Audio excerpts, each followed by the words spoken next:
علی خامنئی کی شہادت کے بعد ایران نے اسرائیل پر قہر ڈھا دیا، وزارت دفاع کی عمارت تباہ کر دی، کئی لوگ ہلاک اور زخمی ہو گئے۔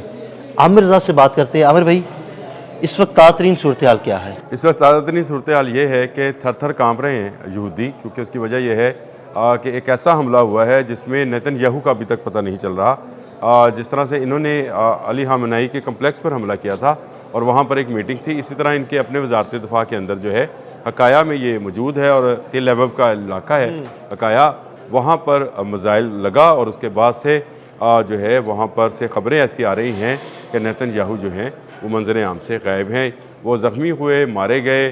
ان کے ساتھ کون کون تھا، کیونکہ یہ ایک میٹنگ تھی جو ایران پر ہوئے حملے کے بعد اس کے ریئیکشن پر لی جا رہی تھی، اور اس کی انٹیلیجنس اطلاع جو تھی وہ ایران کے پاسداران انقلاب کے پاس تھیں، جنہوں نے ٹھیک تاک کر ایسی جگہ پر نشانہ بنایا۔ یہ میٹنگ روم ہے، اگر آپ اس کی تصویر دیکھنا چاہیں تو یہ اس کا کوئی 9th یا 10th فلور ہے جہاں پر یہ میٹنگ ہال ہے، اور اس میٹنگ ہال کو ہی نشانہ بنایا گیا ہے، اور اس کے بعد وہاں پر افراتفری ہے۔ دیکھیں الجزیرہ کی رپورٹ کے مطابق، میں الجزیرہ کی رپورٹ کر رہا ہوں، کہ انہوں نے کہا کہ اسرائیلی فوج نے ایک حکم نامہ جاری کیا ہے کہ کوئی متاثرہ جگہ کی ویڈیو نہیں بنائے گا، نہ ویڈیو شیئر کرے گا۔ جو تصویر آئی وہ پہلے کی تصویر ہے جو اس سے پہلے آئی، اس کے بعد سے اس کے ارد گرد ایک کارڈن آف موبائل چھین لیے گئے ہیں، اور لوگوں سے کہا گیا ہے کہ وہ بنکر سے باہر نہ آئیں۔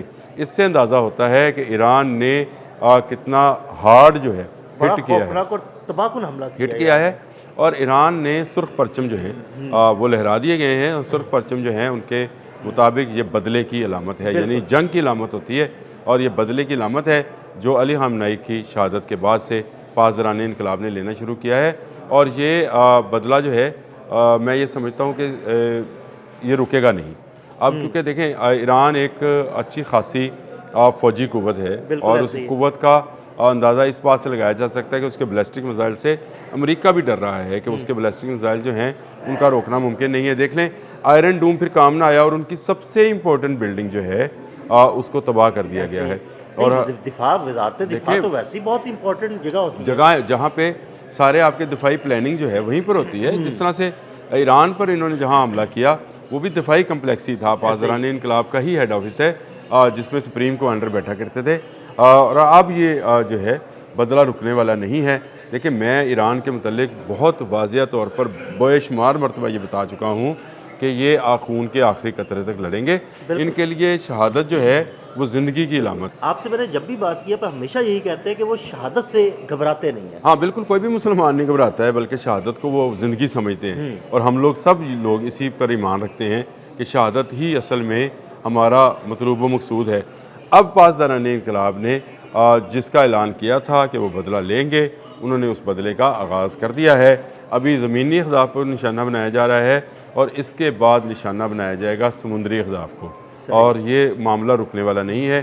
ایران کو شاید انڈر ایسٹیمیٹ کر گیا امریکہ، یہاں یہ جنگ جو ہے اب رکنے والی نہیں ہے۔ جو خود امریکہ کے اندر سے آوازیں آ رہی تھیں، اس کی فوج کے اندر سے آوازیں آ رہی تھیں کہ ایران کو اس طرح سے ہلکا نہ لیا جائے، یا اس طرح سے نہ سمجھا جائے جیسا وینزویلا کو سمجھا گیا تھا، لیکن وہاں پر ایران پر جو امریکن پلاننگ تھی اس کے مطابق ابھی مرینز نے بھی اترنا ہے۔ میں پلاننگ کی بات کر رہا ہوں، اترے ہیں یا نہیں اترے یہ بعد میں بات پتہ چلے گا، لیکن میرے نظر میں جو پلان کیا گیا ہے اس کے مطابق ابھی وہاں پر میرینز کو اترنا ہے، اور اترنے کے بعد انہوں نے مختلف جو ان کے عسکری ہیں، عسکری اہداف ہیں، ان پر قبضہ کرنا ہے، اور اس کے بعد حکومت کو تبدیل کرنا ہے۔ دیکھیں ابھی عوام سے کہا جا رہا ہے کہ باہر نکلیں، یہ بیوقوفی ہے جو یہ کر رہے ہیں کہ عوام باہر نکلے گی، عوام باہر نہیں نکلے گی، اور یہ بڑی اندوناک خبر ہے۔ کل جس اسکول پہ حملہ ہوا تھا اس میں بڑی خوفناک خبر، اور ڈیتھ ٹول جو ہے وہ 148 پہ چلی گئی ہے بچیوں کی،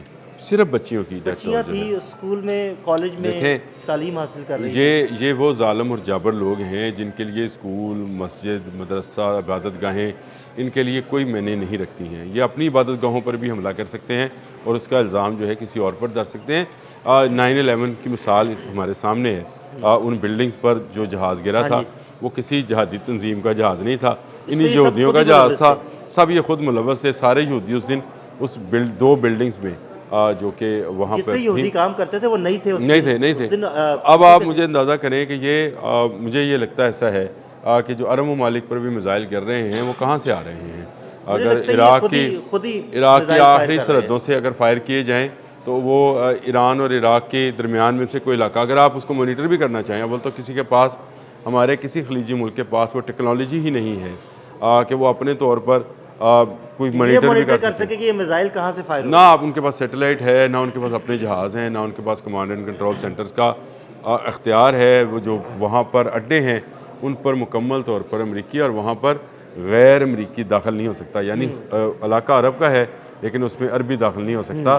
اس لیے ان کے پاس کوئی ایسی معلومات نہیں. اور اگر آپ سے کہا جائے کہ یہ جو میزائل دبئی کی بلڈنگ پر لگا ہے یہ ایران سے آیا ہے تو ان کے پاس، متحدہ عرب امارات کے پاس کیا کوئی ہے، کوئی اس طرح کی مانیٹر نہیں ہے. وہ تو صرف اس اطلاع پر جو انہیں American command and control centre سے دیا جائے گا اس پر رلائی کرنے کے وہ ہوں گے، اسی پر رلائی کریں گے اور اسی پر اعتماد کریں گے. یہ بڑی نازک صورتحال ہے. دیکھیں پاسداران انقلاب بدلے کے لیے نکل کھڑے ہوئے ہیں اور انہوں نے تیزی کے ساتھ جو ہے اپنے اہداف کو نشانہ بنانا شروع کر دیا ہے.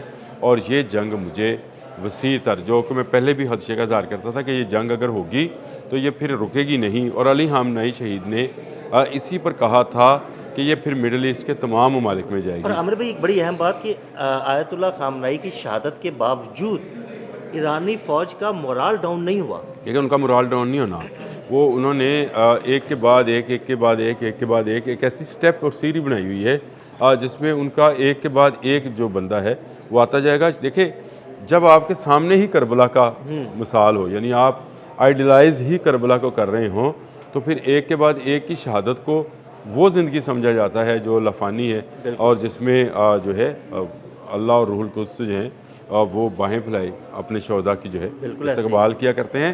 یہ وہ استقبال کی ہی جو تگودو ہے یہ اسلامی انقلاب کا پیش خیمہ تھی.